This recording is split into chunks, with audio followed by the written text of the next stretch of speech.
بسم اللہ الرحمن الرحیم۔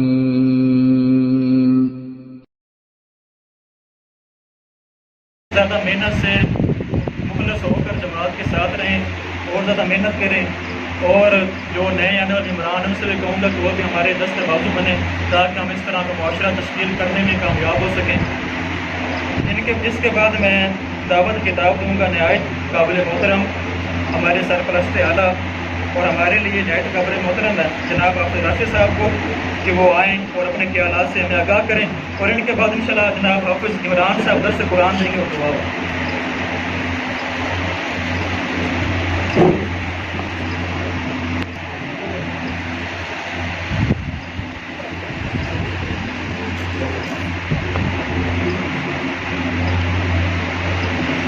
الحمدللہ والصلاة والسلام علی نبیہ وعلی آلہ واصحابہ الکاتبین بأدابہ اما بعد فاعوذ باللہ من الشیطان الرجیم بسم اللہ الرحمن الرحیم قال النبی صلی اللہ تعالی علیہ وسلم ید اللہ علی الجماعہ او کما قال علیہ الصلاۃ والسلام صدق اللہ العظیم وصدق رسول النبی۔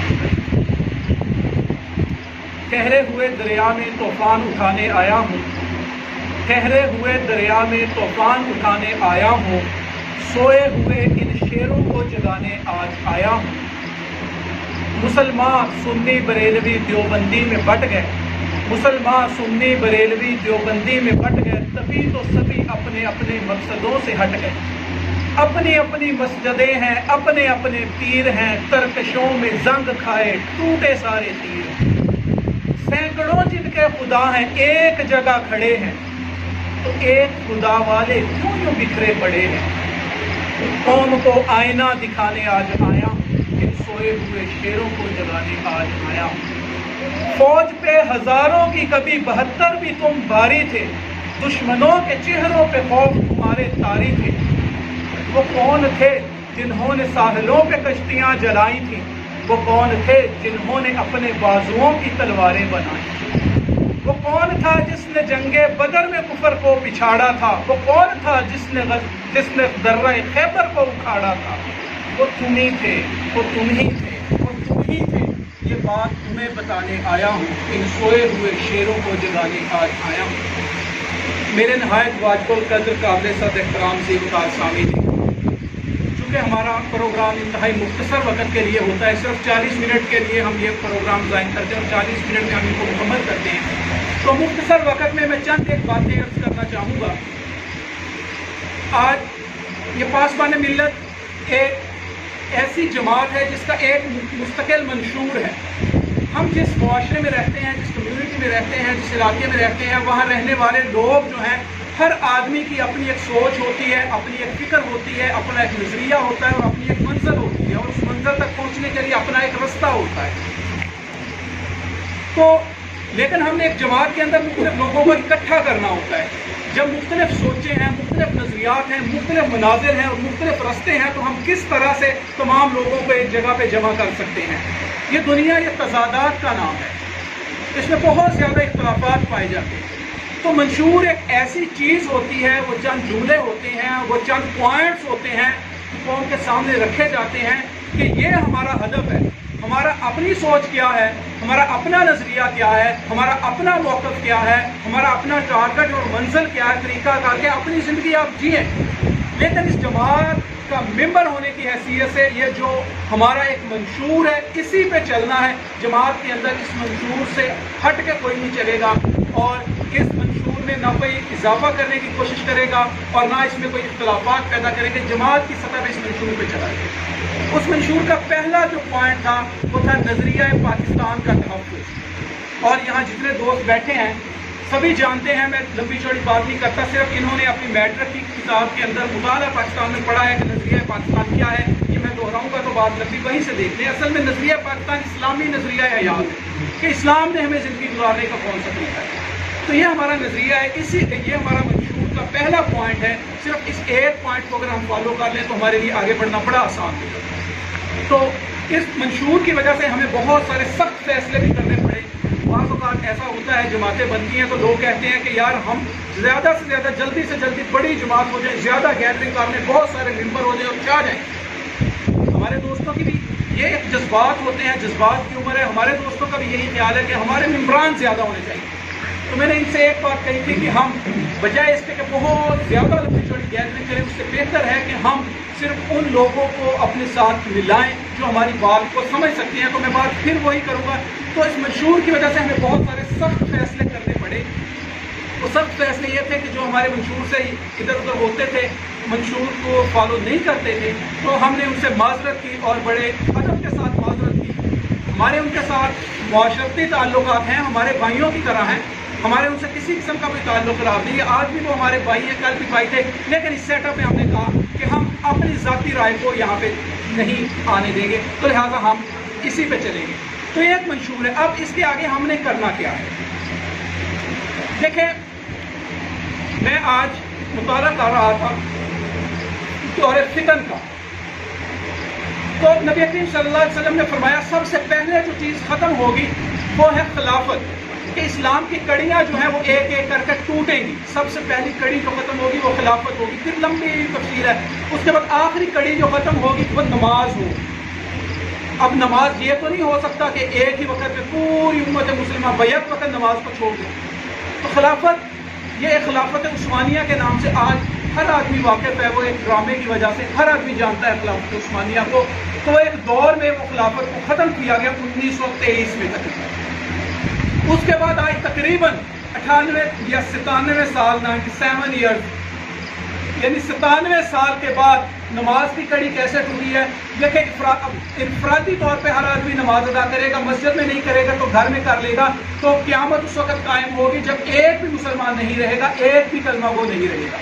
جب ایک کافر بیت اللہ کو گرانے کے لیے بیت اللہ کی طرف ناپاک ارادوں سے بڑھے گا تو اس وقت قیامت برپا ہو جائے گی. یہ قیامت کا وقت ہے. تو نماز کی کڑی ٹوٹنے کا مطلب یہ ہے کہ مسلمانوں کی سب سے مقدس جگہ جتنی بھی ہماری مساجد ہیں، ان کو علماء کہتے ہیں ہماری تمام مساجد جو ہیں یہ حرم پاک کی بیٹیاں ہیں، یہ بیت اللہ کی بیٹیاں ہیں، یہ کعبہ اللہ کی بیٹیاں ہیں. تو آج کعبہ اللہ کی بات آپ سب کے سامنے ہے، وہ مناظر سب کے سامنے ہے. حج کا موقع ہے اور وہاں پہ کتنے لوگ ہیں. اور یہ بات ہمارے لیے لمحہ فکری ہے، ہمارے لیے یہ بات سوچنے کی. ایک طرف فٹ بال کا ورلڈ کپ ہو رہا ہے یورپ کے اندر، وہ کراؤڈ دیکھ لیں، اور اسی دن آپ حرم پاک کے اندر لوگوں کا ہجوم دیکھ لیں کہ وہاں کتنے لوگ ہیں. تو ہم کہاں پہ کھڑے ہیں؟ کیا بس اسی طرح ہم پیدا ہوئے اور انجوائے کیا اور مر گئے؟ کیا یہی زندگی کا مقصد ہے؟ یہ زندگی کا مقصد ہے. ایک خالی کھیت ہو، اگر اس کے اندر ہم کچھ کاشت نہیں کرتے تو جڑی بوٹیاں خود بخود اگاتی ہیں، انہیں کاشت کرنی. جب تک ہمارے دماغ خالی ہیں، ہمارے پاس کوئی آئیڈیا نہیں ہے، تو یہ دماغ ہمارا شیطان کی اماجگاہ بن جائے گا. یہاں پہ شیطانی خیالات اکٹھے ہونا شروع ہو جائیں گے، غلط خیالات اکٹھا ہونا شروع ہو جائیں گے. جب ہم ان کو درست سمت میں استعمال نہیں کریں گے تو یہ غلط سمت میں لازمی طور پہ استعمال ہوگا. تو سب سے پہلی بات کہ ہمیں اپنے خواب بڑے کرنے ہوں گے. آج یہ کہا جاتا ہے کہ میں اکیلا کیا کر سکتا ہوں. یہ میں ایک چھوٹا سا واقعہ کوٹ کرتا ہوں. نیلسن منڈیلا کا نام دوستوں نے سنا ہوگا. وہ ایک سیاہ فام آدمی تھا اور گدھے چرایا کرتا تھا. سیاہ فاموں کو مارنے کے اوپر کوئی سزا نہیں تھی. جس کا دل کرتا تھا، جسے ہم کہتے ہیں کاڑے جن کا دل کرتا سی مار دیتا سی، کوئی پوچھن دسن والا نہیں. تو سیاہ فاموں کا قتل عام تو وہ گدھے چرایا کرتا تھا، کبھی اس گاؤں کبھی اس گاؤں کبھی اس گاؤں چلتے پھرتے. تو اس نے اپنی قوم کا ایک درد اس کے دل میں تھا. اس نے اپنی قوم کو یہ بات کی، یار ہمیں یہ مارتے ہیں، کیوں نہ ہم اکٹھے ہو کے اپنی ایک افرادی قوت کو ظاہر کریں. وہ گدھے چلانے والا آدمی گاؤں گاؤں گلی گلی کریا کریا گھوما، اپنا پیغام اس نے لوگوں تک پہنچایا. لوگ اس کے ساتھ اکٹھے ہوئے اور پھر وہ افریقہ کا ایک ایسا صدر بنا کہ دنیا کی تاریخ کے اندر اگر کوئی سربراہ حکومت مرا ہے اور سب سے زیادہ سربراہان حکومت نے اگر کسی سربراہ کی موت اور آخری رسومات میں شرکت کی ہے تو وہ نیلسن منڈیلا. ہمارے پاس کیا نہیں ہے؟ کیا ہمارے پاس ہاتھ نہیں ہے، پاؤں نہیں ہے، دماغ نہیں ہے، آنکھیں نہیں ہے، کان نہیں ہے، ہم سن نہیں سکتے، بول نہیں سکتے، دیکھ نہیں سکتے، سوچ نہیں سکتے؟ کیا نہیں کر سکتے؟ یہ بات ہمیں اپنے ذہنوں سے نکالنی ہوگی. ہمیں اپنے ٹارگٹ بڑے کرنے ہوں گے، ہمیں اپنے خیالات بڑے کرنے ہوں گے. اور ان خیالات کے لیے ہمیں ظاہر ہے کہ ایک پلیٹ فارم کی ضرورت ہے جہاں سے ہم کہتے ہیں 1 1 اور 2 11، جہاں سے ہم مل کے اور اکٹھے چلتے ہیں. اور پاسبان ملت کا یہی مقصد ہے کہ نوجوانوں کو ایک ایسا پلیٹ فارم دیا جائے. آج دیکھیں جس طرح جائے نے کہا، آج ہم فلسطین میں دیکھتے ہیں یہودی مسلمانوں کو مار رہا ہے، کشمیر میں دیکھتے ہیں ہندو مسلمانوں کو مار رہا ہے، اسی طرح مختلف ممالک میں دیکھ لیں، یہاں افغانستان میں دیکھتے ہیں تو عیسائی مسلمانوں کو مار رہا ہے، برما میں دیکھتے ہیں بدھسٹ مسلمانوں کو مار رہا ہے، چائنا کے چند صوبے یورپ وغیرہ وہاں دیکھتے ہیں کہ بدھسٹ مسلمانوں کو مار رہے ہیں۔ مرنے والا صرف مسلمان ہے، مارنے والے سب الگ الگ ہیں۔ انہوں نے ایک کر لیا مسلمانوں کو۔ یہ باتیں تکلیف نہیں دیتی یقین جانے تکلیف، اور دشمن ہے، دشمن کا کام اپنے دشمن کو زیر کرنا ہی ہوتا ہے، مارنا ہی ہوتا ہے، لیکن تکلیف یہ بات دیتی ہے جب میں دیکھتا ہوں کہ میرا مسلمان بھی مسلمان کو مار رہا ہے، یار کا اللہ کار بنا ہوا ہے، کیونکہ ان کو ڈیل غلط طریقے سے کیا جا رہا ہے، ان کو غلط سمت میں ڈیل کیا جا رہا ہے۔ ہم اپنے اختلافات اپنی جگہ پہ رکھیں، کیا ان اختلافات کے باوجود ہم اسلام کے نام پہ اکٹھے نہیں ہو سکتے، قرآن کے نام پہ اکٹھے نہیں ہو سکتے، نبی کی حرمت کے نام پہ اکٹھے نہیں ہو سکتے، اعلیٰ کلمۃ اللہ کے لیے اکٹھے نہیں ہو سکتے؟ یقیناً ہو سکتے۔ اگر ہمارے کچھ اختلافات ہیں تو ہمارے کچھ متفقات بھی ہیں، کچھ ایسی چیزیں بھی ہیں جن پہ ہم اکٹھے ہو سکتے ہیں۔ تو ہمیں ایک ایسی قوم کی تشکیل کرنی ہے جو اس عزم کے ساتھ میدان میں آئے کہ ہم نے انشاءاللہ اس پیغام کو اس گاؤں سے لے کے جہاں تک ہماری پہنچ ہے وہاں تک ہم نے پہنچا۔ یہ ہمارا بنیادی مقصد ہے۔ اس مقصد کے ساتھ ساتھ ہم نے گاؤں کے اندر کچھ فلاحی طریقہ کار کے طور پہ بھی کام کیا ہے، جس کی تفصیلات شاید ذکر پہلے بھی ہوئی ہوں، کہ ہم نے پچھلے 4-5 سال کے اندر مختلف ادوار کے اندر رمضان المبارک میں خاص طور پہ راشن کی تقسیم کا ایک عمل ہوتا ہے گاؤں میں تقریباً، اور رمضان المبارک میں ہم یہ ہمارا فلٹر پلانٹ ہے، یہاں پہ پانی جو ہے وہ فری دیا جاتا ہے، وہ ہم اپنے ذمہ لیتے ہیں کہ رمضان کا مہینہ کسی سے کوئی چارجز نہیں لے گا، کوئی پیسے نہیں لے گا، وہ پیسے سارے پاسبان ملت کے دوست خود کلیکشن کر کے اپنی پاکٹ سے ادا کریں گے، اور ہم اپنا پیغام دوسرے دوستوں کو بتاتے ہیں کہ آپ اگر اس میں حصہ لینا چاہیں تو لے سکتے ہیں۔ اس کا مقصد کیا ہے؟ لوگ کہتے ہیں یار 10 روپے دینا کسی کے لیے کیا مشکل ہے، آپ کسی غریب کو کھانا کھلا دیں۔ ہم نے کہا ہم یہ صدقات اور زکوٰۃ کی مدد سے پیسے اکٹھے کر کے وہاں نہیں دیتے۔ اب دیکھیں رمضان کے مہینے میں آپ ایک افطار پارٹی ارینج کرتے ہیں کہ لوگوں کو افطاری پہ بلاتے ہیں، تو 10-15 لوگوں کی اگر آپ نے افطاری کرنی ہو تو آپ ہزاروں روپیہ وہاں پہ خرچ کرتے ہیں، ہزاروں روپے سے 10-15 لوگوں کی افطاری ہوتی ہے۔ تو یہ آئیڈیا ہم نے اس وجہ سے لیا کہ 30 دن میرے گاؤں کی آبادی تقریباً 5000 سے زیادہ ہے مجموعی طور پہ، جن میں روزہ داروں کی تعداد 1000 تو کم از کم ہو، اور 1000 روزہ دار اگر روزانہ کی بنیاد پہ روزہ افطار کرتا ہے اور 30 دن تک وہ کرتا ہے تو یہ روزہ داروں کی تعداد 30,000 بنتی ہے۔ اور یہ ہم نے اپنے دوستوں کو یہ موقع دیا، آپ صرف 50-100 روپے سے اس میں حصہ دار بن جائیں تاکہ 30,000 روزہ داروں کا اجر جو ہے وہ آپ کے کھاتے میں آ جائے۔ بنیادی مقصد یہ واٹر پلانٹ کا ہمارا یہ تھا، تو اس پہ بھی ہم نے کام کیا اور انشاءاللہ آگے ہمارا یہ کام چلتا رہے گا۔ اس طرح ہم نے فلاحی کاموں کے اندر اب تک تقریباً 3 لاکھ روپے تک جو ہم نے اپنی طرف سے کلیکشن کی ہے، خود اپنے ممبران نے اپنے پیڑ کارڈ کے لیے ہم نے اب تک خرچ کیا۔ لیکن میں پھر یہی بات کہتا ہوں، ہمارا اصل ٹارگٹ اپنے علاقے کی فلاح و بہبود بھی ہے، لیکن ہمارا اصل ٹارگٹ یہ ہے کہ ایسی قوم تشکیل دی جائے جو آنے والے حالات کے اندر اسلام کے ساتھ اپنے اختلافات کو ختم کر کے ڈٹ کے کھڑی ہو جائے۔ پہلی کڑی خلافت والی بھی ختم ہو چکی ہے، اور دوسری کڑی آخری کڑی نماز والی بھی ختم ہو چکی ہے، اور نبی صلی اللہ علیہ وسلم نے فرمایا کہ قیامت سے پہلے جو حالات پیدا ہوں گے سخت مسلمانوں کے، ان میں سب سے پہلے جو ہے یہ عربوں کی تباہی ہوگی۔ اب ہم جب سوچتے ہیں عربوں کی تباہی تو ہم پریشان ہوتے ہیں، وہاں پہ تو ہمارا بیت اللہ بھی ہے، وہاں پہ تو روضہ رسول بھی ہے، تو ہمارے لیے یہ بڑی پریشانی کی بات بنتی ہے۔ یہ نہیں فرمایا کہ وہ بیت اللہ یا مسجد نبوی یا وہ چیزیں، عربوں کی تباہی، اور آج عربوں کے جو اعمال ہیں وہ ہمارے سامنے ہم سے ڈھکے چھپے نہیں ہیں۔ اس وجہ سے اگر ہم کچھ لوگ یہ کہتے ہیں کہ اگر یہ ہو گیا تو ہم کیا کر سکتے ہیں، ہم نے عربوں کا تحفظ نہیں کرنا، ہم نے اس عرب ریاست کا تحفظ کرنا ہے جس کو نبی کریم صلی اللہ علیہ وسلم نے ریاست مدینہ کا نام دیا۔ ہم نے اس ریاست مدینہ کا جو منشور تھا اس منشور کا تحفظ کرنا ہے، اس ریاست مدینہ کا جو پیغام تھا اس پیغام کا تحفظ کرنا ہے۔ وہ پیغام کیا تھا؟ یا ایھا الناس قولوا لا الہ الا اللہ۔ ہم نے اس پیغام کا تحفظ کرنا ہے، تو ہم اسلام کے نام پہ اکٹھے ہو سکتے ہیں، ہم نبی کریم صلی اللہ علیہ وسلم کی حرمت کے لیے اکٹھے ہو سکتے ہیں۔ اگر آج ہم 1-2-4 آدمی بھی اس کام کے لیے اگر آ جائیں، تو جب ابرہا نے بیت اللہ پہ حملہ کیا تھا تو حضرت عبد المطلب نے ابرہا کے پاس گیا، اسے کہا کہ میرے اونٹ مجھے واپس کر دو، جس کا گھر ہے وہ جانے اور تو جانے. سب جانتے ہیں کیا ہوا تھا. چھوٹے چھوٹے پرندوں سے اللہ رب العزت نے اپنے گھر کی حفاظت کروائی تھی. اللہ تعالیٰ اپنے دین کی اور اپنے نبی کی ناموس کی حفاظت کے لیے ہمارے محتاج نہیں ہے. یہ بات ذہن میں رکھیے گا. ہم محتاج ہیں اس بات کے کہ ہم اس پیغام کے لیے, اس تحفظ کے لیے کھڑے ہو جائیں.